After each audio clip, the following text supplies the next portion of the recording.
I, male, 32, just found something concerning on my girlfriend's female, 29, social media while she's on vacation without me. Not sure if I'm overthinking. Throwaway account for obvious reasons. I've been a long-time lurker but never thought I'd be posting here. Me, male 32, and my girlfriend Diane, female 29, have been together for 4 years, living together for the last 2. Our relationship has been mostly good with normal fights about stupid stuff like dishes and what to watch on Netflix, but nothing major. Things started changing about a year ago. Diane's company opened offices in new regions, and suddenly she was traveling all the time for work emergencies and sometimes for family stuff with her parents who live a few states away. Then I started noticing weird little things. She changed all her passwords on her phone and laptop. She started taking calls outside on the balcony even when it was freezing.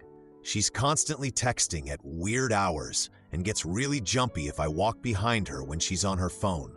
One time I just asked if she wanted a coffee refill, and she practically threw her phone across the room when I came up behind her.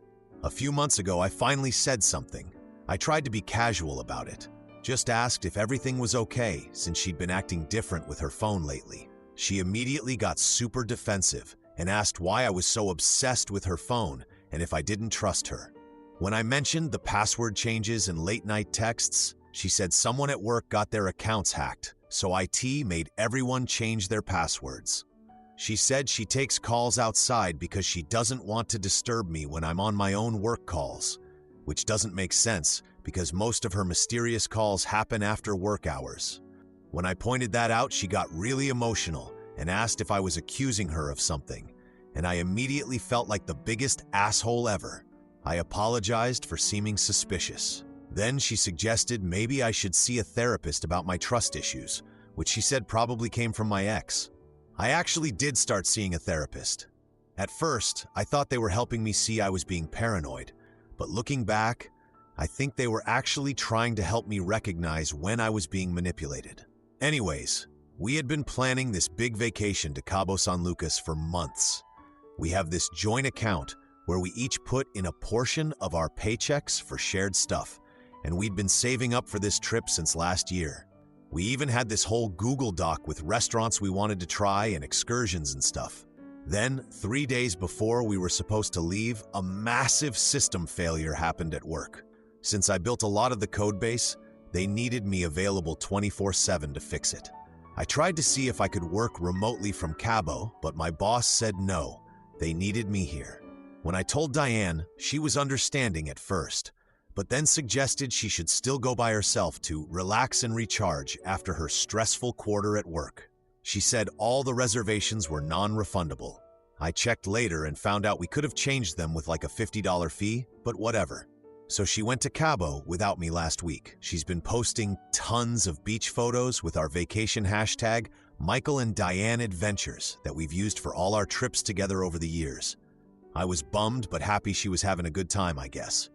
Then last night, after a brutal 14-hour day fixing this system issue, I was scrolling through Instagram at like 2 a.m. and saw she posted this really romantic sunset dinner photo with the caption, "Perfect evening with amazing company, Michael and Diane Adventures." But she had tagged someone named Will in the post. About an hour later, I noticed the tag was gone. Here's the thing. Will is her regional director at work.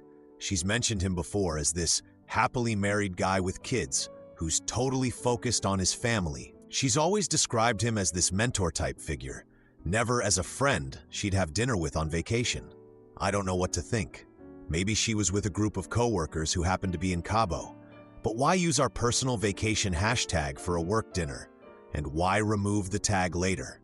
When we talk on the phone during the trip, she keeps saying she can't talk long because she's heading to bed early. But then I see her posting stories at bars and restaurants until like 1 a.m. Am I crazy for thinking something feels really wrong here? Every time I try to call her today, she says she's about to go into the pool or heading to excursion and will call me back later. She hasn't. Now for the first update. Turns out my trust issues weren't so imaginary after all. First, thanks to everyone who commented on my last post. I honestly thought I was going crazy, but you guys helped me realize I wasn't just being paranoid. So after I posted last time, I couldn't stop thinking about that tagged photo with Will. It was driving me insane. I started digging into some of our shared accounts to see if I could find anything that would prove I was just being paranoid. We have this shared cloud storage that we set up like 3 years ago when we were planning a surprise birthday weekend for my mom. We started using it for all our travel stuff after that. I figured maybe there'd be something there that would explain the whole Cabo situation innocently. Yeah, there wasn't. Instead, I found hotel confirmations for her work trips from the past year. She'd been booking king beds for trips where she specifically told me she was sharing rooms with female co-workers to save the company money. There was this one hotel in Chicago that even had a note in the reservation about champagne service upon arrival that she definitely didn't mention to me. I know I should have stopped there, but I couldn't. I started looking up Will's social media and comparing it with all her emergency work trips from the past year. I'm a software developer, so I made a spreadsheet tracking dates, locations, social media posts, everything. And guess what? At least 7 weekends in the past year where they were mysteriously in the same cities at the same time. 7. The whole time I'm doing this, I kept thinking how Diane once went on about my ex who lied about money. And she said she could never be with someone who lies about important things and how honesty is her #1 value and all that bullshit. Oh, and you know what's really fucked up? A few weeks ago, she started dropping these hints about talking about our future, and I thought maybe she was thinking about getting engaged or something. Now I realize she was probably planning to break up with me. But wait, it gets worse. I checked our joint account statements. We have this account we both put money into for rent, bills, vacation savings, etc. There were transactions from hotels and restaurants in cities where she said she was visiting her family. Except her family doesn't live anywhere near those places. But guess who has regional offices in all of those cities? Will. And I found out she was using her sick days for these trips, not even actual work travel. She was literally lying to both me and her company. Like, who even does that? When she got back from Cabo, I tried to be calm about it. I really did. I casually asked her how her dinner with Will was, and you guys should have seen her face. She froze for like 5 seconds before saying it was just a coincidence that they ran into each other there. So I showed her the Instagram notification I got about the tag. She claimed Will and his wife were also vacationing in Cabo, and they just had one dinner together. That's when I told her I knew Will was divorced, not married with kids like she'd always said. You should have seen how fast her story changed. Suddenly, I was taking things out of context and jumping to conclusions. So I just laid it all out. The spreadsheet, the hotel bookings, everything. She finally admitted to the affair, but claimed it only started 3 months ago. 3 months! I showed her hotel bookings going back way further than that, and she just lost it.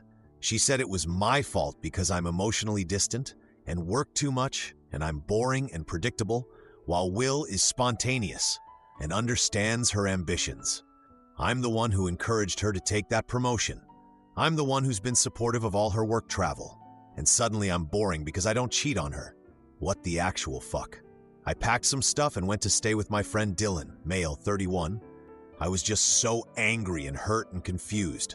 I didn't trust myself to be around her without saying things I might regret. Then I called her sister Gail, female, 27. We've always gotten along well, and I needed to talk to someone who knows Diane. And holy shit, you guys.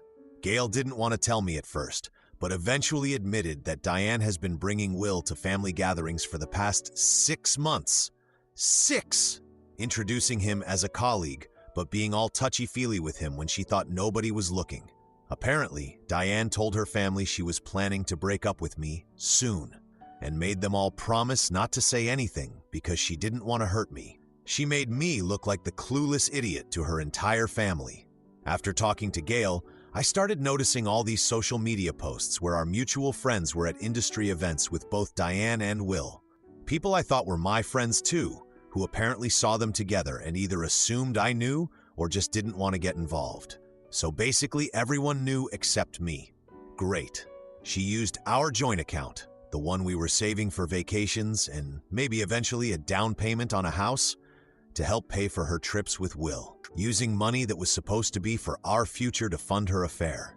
I can't even wrap my head around that. It's been about a week now and I'm still staying at Dylan's. I've spent most of that time gathering more evidence and just trying to process everything. 4 years down the drain. 2 years living together. And all this time, she's been lying to my face, making me think I was crazy for being suspicious, even suggesting I needed therapy for my trust issues. I'm done being the clueless boyfriend. I've decided I'm going to expose her double life to everyone she's been lying to. Her work, our friends, her family, everyone. Maybe that makes me petty, but after a year of being tricked and lied to, I really don't care anymore. Edit. To those asking if there were signs I missed, looking back, yeah, there were a ton. But she was so good at making me doubt myself. Like when I'd question why she needed to take calls outside, she'd say I was being controlling. When I asked about password changes, she'd turn it around on me for noticing. Several people have asked about Will's wife divorce situation. Apparently, he did have a wife when Diane first started working with him, but they divorced about a year ago. Funny how Diane never thought to update me on that little detail and kept referring to him as happily married with kids. Someone asked if I'm going to sue for the money from the joint account. Honestly, I haven't even thought that far ahead. Right now, I'm just focused on making sure everyone knows what kind of people Diane and Will really are. I'd rather lose the money than let them keep getting away with this. To the people saying I should just walk away and not cause drama, maybe you're right, but you have no idea what it feels like to be systematically lied to for a year. To be told you're crazy and paranoid and need therapy when your instincts were right all along. After what she's put me through, she doesn't get to just walk away with her reputation intact. Yes, I've documented everything. Screenshots, bank statements, hotel confirmations, the whole spreadsheet tracking their coincidental meetups, even saved the voicemail where she accidentally left her phone on during a conversation with Will, where they were literally laughing about how clueless I was. Now for the second update, I exposed my girlfriend and her affair partner to everyone after finding out about their year-long affair. So, a lot has happened since my last post. Like, a ridiculous amount. First, thank you to everyone who commented and messaged me.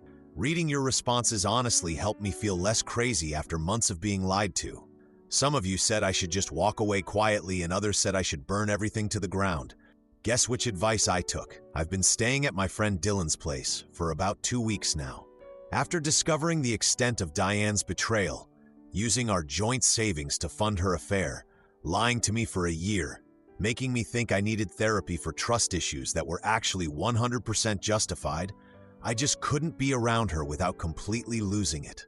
The first few days at Dylan's, I was just in shock, honestly. I could barely function. Just kept replaying every work trip and family emergency in my head, realizing they were all just excuses to be with Will. I'd wake up at like 3 a.m. remembering how she'd call me from these trips acting all normal and loving while she was literally in bed with another man. Who does that? I know some of you are probably thinking I should have just walked away cleanly. Trust me, I thought about it. But here's something I didn't mention in my previous post. My mom cheated on my dad when I was 15. It completely destroyed him. He caught her, she convinced him he was paranoid. Then he caught her again 6 months later. The whole thing was so messy, and seeing what it did to my dad, I always swore I'd never stay with someone who cheated. Yet somehow I ended up being manipulated into questioning my own legitimate suspicions for almost a year. After a week of just processing everything, I decided I couldn't let Diane continue getting away with this. She'd spent a year making me look like the crazy paranoid boyfriend with trust issues to literally everyone we know. Our friends, her family, even my own therapist. So I spent 2 days organizing all the evidence I'd collected. Screenshots of her sick day requests that matched hotel bookings with Will, photos from social media where Will mysteriously appeared in the background of her solo work trips, text exchanges I recovered from our iPad backup. PSA, if you share an Apple ID, everything syncs people. Bank statements showing expenses in cities where she claimed to be visiting family. Testimonials from people like her sister Gail, who had witnessed their relationship firsthand. That voicemail where she accidentally left her phone on during a conversation with Will, where they were literally laughing about how clueless I was. I know this probably seems petty to some of you, like that one commenter who said I should take the high road, but after a year of being tricked, I felt entitled to clear my name. I was sick of being the clueless boyfriend everyone was laughing at behind my back. Although, let's be real, healthy relationships probably don't end in social media revenge campaigns. I'm self-aware enough to admit that. But I was just so angry and hurt and betrayed. I couldn't think straight. I spent hours creating this comprehensive Instagram post with a timeline of Deanne's deception. I must have written and rewritten it like 20 times, trying to focus on the facts rather than just emotional accusations.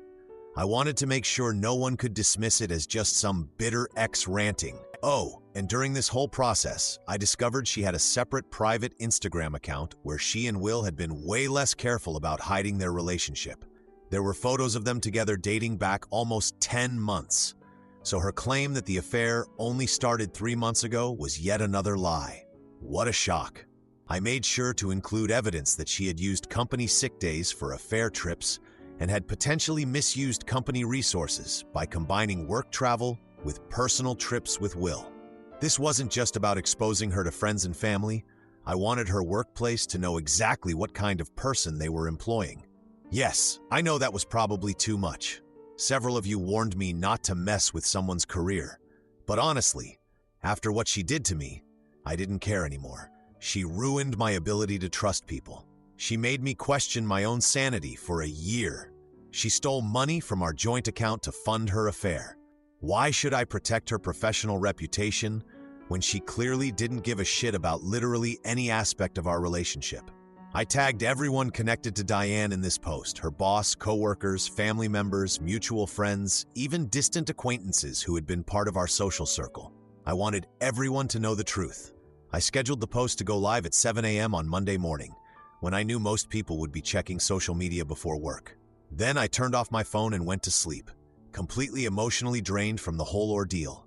When I woke up around noon, my phone was exploding with notifications. 26 missed calls from various numbers, including Diane, her family, mutual friends, and even numbers I didn't recognize. My message inbox was completely flooded. As I scrolled through, there was this weird mix of shock from people who had no idea, support from friends who believed me, outrage from Diane's closest friends, of course, apologies from people who had suspected something but hadn't wanted to get involved. Thanks for nothing, guys. Here's just a sample of what happened in the 24 hours after I posted. Diane left me this desperate voicemail sobbing, saying I was ruining her life. Her boss called asking for verification of the sick day misuse claims, which I happily provided. Gail, her sister, messaged expressing support and apologizing for not telling me sooner. A coworker of Diane's let me know she'd been placed on administrative leave pending investigation. Will's ex-wife actually reached out thanking me, revealing Will had claimed their divorce was mutual when he had actually cheated on her too. Pattern much. Diane's parents called, completely shocked and apologetic, saying they had no idea about the extent of it. They thought Will was just a close colleague.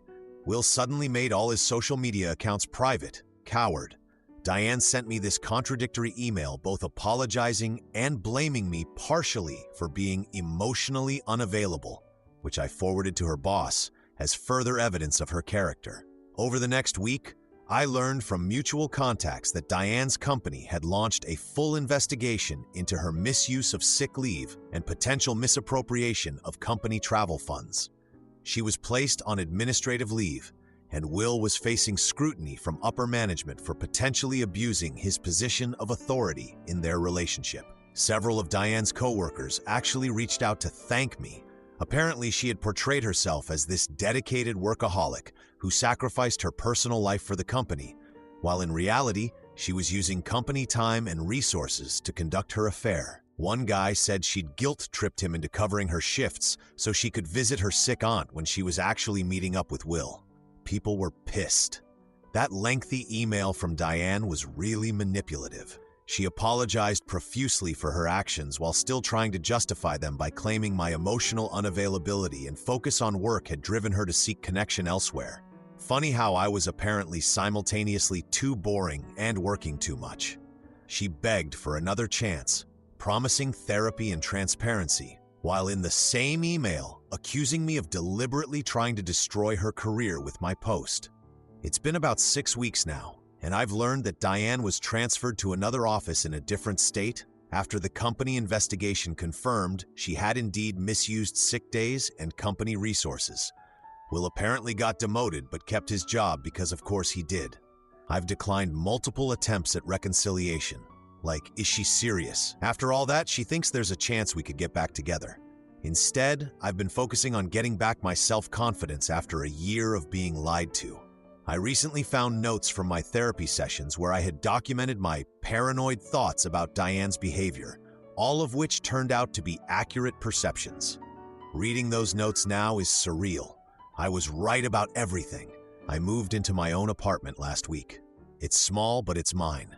No shared accounts, no one questioning my sanity, no one making me feel crazy for noticing obvious red flags. Was the public exposure the right move? I still wonder about that sometimes. It definitely gave me vindication, but it also extended the drama in my life when maybe a clean break would have been better. But then again, everyone now knows the truth, which feels important after being seen as the paranoid boyfriend for so long. 6 months from now, I'll probably look back and think I should have handled things differently. But honestly, after what she put me through, I don't regret letting everyone know exactly who she really is. The most fucked up part, she still tries to contact me through mutual friends every few weeks with various excuses. Last week, she claimed she found some of my stuff at her parents' house. Before that, it was, we need to talk about the Netflix account, which I had already removed her from. She just can't accept that it's over. Right now, I'm just trying to focus on trusting my own instincts again. That's the worst part of being lied to. You stop believing yourself. Never again.